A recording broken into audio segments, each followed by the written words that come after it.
C'est sur le John J. Harvey que je me situe en plein New York, à Manhattan, avec la Statue de la Liberté juste derrière. Ce bateau bourré de pompiers de toute la France, exceptionnellement, nous promène autour de la Statue de la Liberté, mais aussi du World Trade Center avec ces fameuses deux tours qui se sont écroulées en 2001, le 11 septembre. Effectivement, il y avait 2-3 bateaux de pompiers aux alentours et grâce à eux, grâce à leurs pompes, ils ont pu ramener de l'eau dans ce quartier sinistré où tout avait été détruit, y compris les réservoirs d'eau. Donc bravo les pompiers, et cet insigne honneur que j'ai de visiter ainsi la Statue de la Liberté et tout le tour de Manhattan Sud me pousse à me dire qu'il n'y a pas de hasard et que l'esprit des pompiers, l'action des pompiers est aussi forte, si ce n'est plus, que les esprits.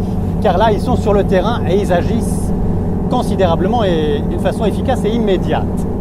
Alors, par souci de confidentialité, parce qu'on est sur Internet, mais aussi pour prouver que l'esprit, l'action des pompiers est universel, car ils n'ont peut-être pas les mêmes uniformes, mais en tout cas, dès qu'ils se rencontrent, eh bien, ils parlent avec le cœur, c'est en tout cas ce que m'a dit l'un des commandants.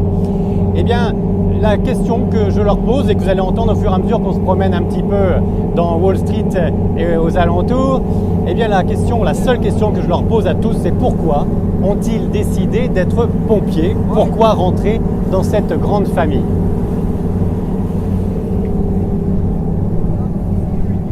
Alors je suis au service départemental d'incendie et de secours du Rhône sur la caserne, le centre d'intervention de Faisin. C'est un engagement tout à fait personnel au service de la population.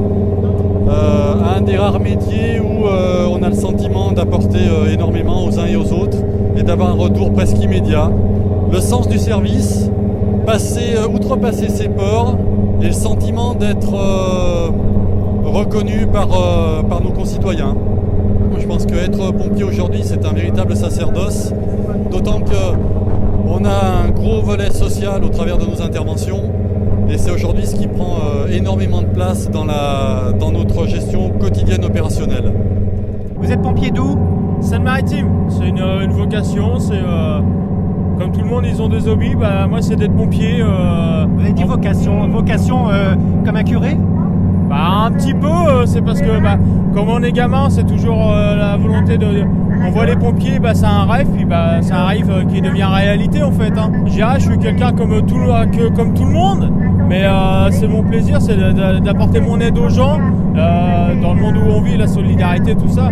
Franchement, c'est quelque chose de merveilleux quand on sauve une vie ou quand on aide quelqu'un dans la détresse, c'est vraiment quelque chose de vraiment phénoménal.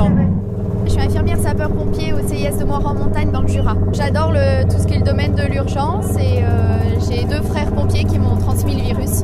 Ah oui. Alors c'est quand même l'entraide, sauver des vies humaines, c'est un choix de vie finalement. Oui, tout à fait, puisque je suis infirmière anesthésiste dans la vie de tous les jours et dès que j'ai du temps libre, je suis de garde à la caserne. Ça s'explique pas, c'est dans le cœur, c'est comme ça. Je suis pompier à Lyon. C'est pas un travail alimentaire, ça me dérange pas d'aller au boulot le matin. C'était pas un choix, j'ai suivi un copain en fait qui avait signé un engagement, qui m'a dit viens, tu verras, c'est bien. Et ça a été le déclencheur quoi. Donc finalement vous êtes pompier par amitié? Aussi. Aussi. En tout cas je reste ami avec mes copains pompiers, oui ça c'est sûr. Oui. Vous êtes pompier d'où? De Notre-Dame de Gravenchon. C'est où ça C'est près du Havre. Vous qui êtes dans l'action, est-ce que finalement, si on regarde sur une vie humaine, la vie c'est pas dur et injuste?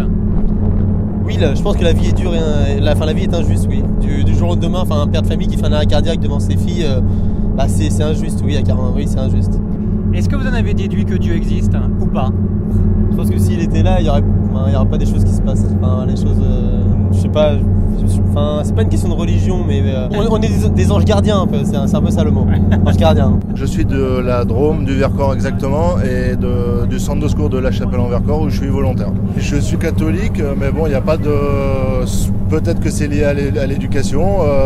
Il faut pas être égoïste, c'est tout, quoi. Donc sauver son prochain, pourquoi pas. Sauver, c'est un bien grand mot. On est de la même région de Lyon, moi je suis. Chambéry, Savoie. On se pose la question de savoir pourquoi on fait ça et on trouve rarement la réponse. On le fait. Et c'est sauver ou périr, hein. Je sais pas si c'est religieux ou mystique, mais non, je pense pas, enfin pas pour nous en tout cas. Hein. On demande rien en retour. Même un merci, peut-être des fois, un sourire. Et c'est sûr qu'on se sent utile par nos activités, contrairement à certaines personnes qui vont se sentent inutiles. Haute-Savoie, dans un village qui s'appelle Usinan.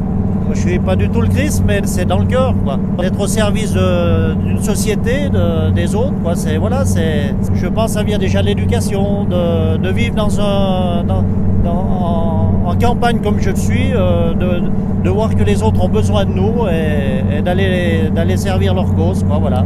C'est complètement choisi et c'est chose commune chez nous, puisque finalement mon fils est aussi est pompier dans mon centre, voilà.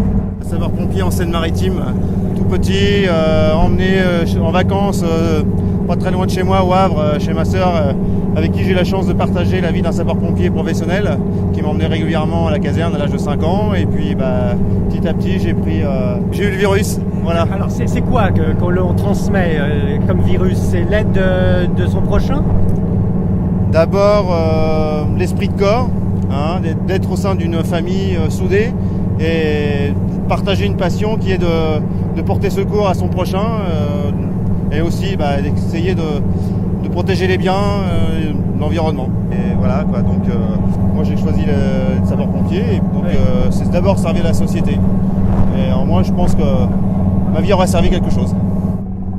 Je suis pompier lyonnais. Alors ce qui est intéressant, c'est que tu as monté une société de voyage qui s'appelle 112 Voyages et ça a été créé juste avant les événements du 11 septembre 2001. En juillet 2001, juste avant bien sûr, par hasard. Et les statuts ont été déposés? Les statuts ont été déposés le 12 septembre 2001. Coïncidence étrange, il n'y a pas que ça. Non, dans ma date de naissance, il y a également 112. C'est le numéro d'urgence européen. Dans ta vie de pompier, est-ce que tu penses que de temps en temps on peut être aidé par le hasard, voire par l'invisible? On peut être aidé puisque moi j'ai une anecdote en octobre 1991. J'avais été voir le spectacle de Robert Hossein à Paris, Jésus était son nom. Et devant moi, une dame a fait un malaise.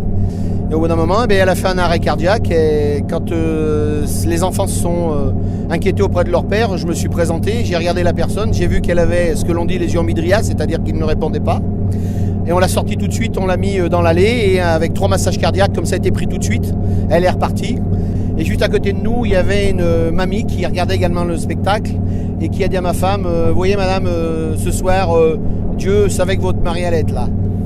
Et alors, on peut en déduire que quoi? Dieu a mis sur ton chemin cette dame pour que tu la sauves, parce qu'elle a eu la bonté de venir dans un spectacle de Robert Hossein qui parlait de Jésus-Christ, sinon elle n'aurait pas été sauvée? Non, je ne vais pas dire ça, je vais dire que grâce à la belle école qu'est les sapeurs-pompiers, ça m'a servi à aider et à sauver quelqu'un. Et déjà ça, c'est une très belle rançon. Vous êtes quand même considérés comme des anges gardiens aussi, hein, comme des sauveurs, mais des anges. Hein. Oui, les pompiers sont considérés comme des anges gardiens, mais dans le monde entier. La preuve, après les événements du 11 septembre à New York, on ne parle à 90% que les pompiers, alors qu'il y a eu d'autres personnes qui sont venues. Et c'est surtout les pompiers qui ont donné un maximum de leur vie pour sauver d'autres. Voilà, là les pompiers n'ont pas réfléchi, ils sont intervenus au péril de leur vie et 343 décès, c'est énorme, énorme. Et on en parle très très souvent avec nos amis de New York. Et le Christ est mort aussi pour nous, hein. Il y a un côté don de soi pour sauver l'autre. Oui, il y a cet amour, ce don de soi, mais quand on entend que certains se battent et font la guerre pour leur Dieu, je pense que nous, on n'a pas cette mentalité. Nous, on pense à Dieu, on est croyants, c'est vrai, mais plus un Dieu pour le bien plutôt qu'un Dieu pour la guerre.